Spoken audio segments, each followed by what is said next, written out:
But anyways, ngiyathoba ukuba phambi kwebandla ekuseni. Hallelujah. Ngibingelela abafundisi, ngibingelela ibandla lonke, and Jesus. ngithi uJesu muhle. Hallelujah. Bengicela sithi ukufunda Deuteronomy 30, verse 15 and 19. It says, 15 says, "See, I have set thee this day life and good, and death and evil." That's 15. And then we jump to 19. It says, "I call heaven and earth to record this day against you, that I have set before you life and death, blessing and cursing. Therefore choose life, that both thou and thy seed may live." Amen. May God bless the reading of His word. Ngingahlala phansi bazalwane.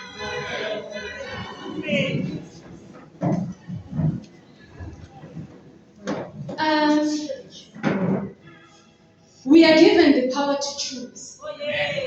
Singabantu sinikeziwe amandla ukuthi sikhethe. And the choices that we are making, as they affect you when that you are choosing alone, it affects. It says here, it says, choose life, that both thou and thy seed may live. Thy seed may live. So that means whatever that you choose, it's going to affect your seed.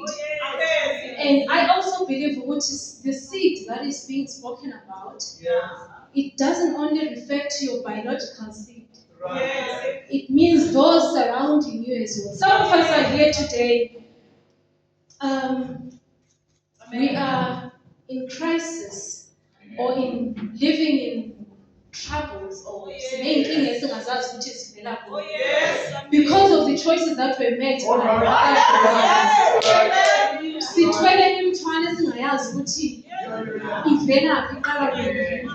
But Tina, today as a generation, we have a choice. We can either choose good or bad, and of which we know what comes with the good. When we choose good.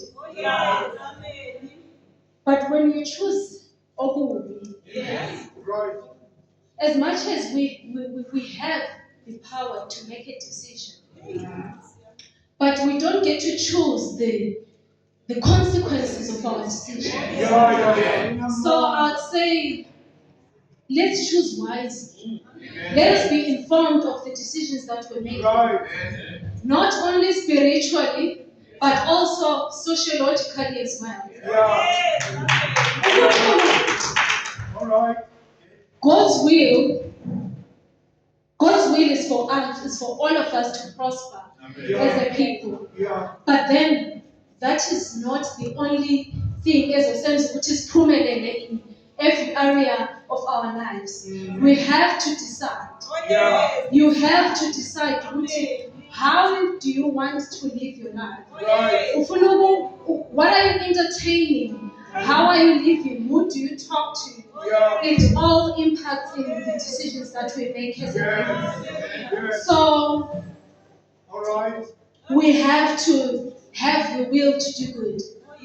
We have to have the will to live a life that pleases God. That way, then the Holy Spirit and God is then gonna see what this person really does have a desire. Then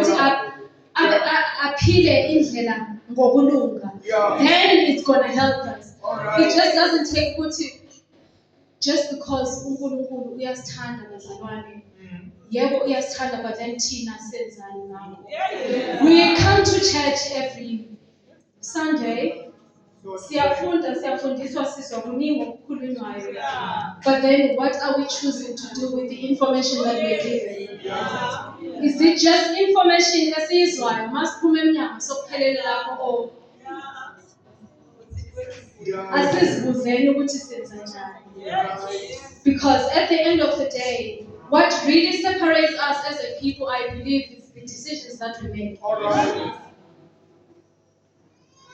There's a story that I've heard. All right. I think it was here. It was one from the Give us this girl. the story of the twin brothers. Yes. They had a drunkard father. They were brought up under the same household, under the same circumstances. But then, impilo zabo zahlukana. Yeah. One chose to follow the father, Yeah. to follow the footsteps of his father, Right. and the other one chose a completely different life, an opposite life. Yes. Thank you. Yes. So now, but then bathelebuzwa ukuthi, why Are you what you are? why are you this way? Their responses were the same. They said, I saw my father. So then, what really separated them Yeah. was the choices that they made. Right. So the choices that we make, bazalwane, are very important. So Choose life. that is me today saying, let us choose wisely. Right. Let us make wise choices. Right. Let us be well informed in the choices that we make. Right. Because we can make the choices today, but then we do not get to decide the consequences. Because whatever thing that you do definitely has a consequence. It can either be a good one Yeah. or it can be a bad one. So I'd say, let us choose life. Yeah. Let us choose to do good. That's right. Yeah.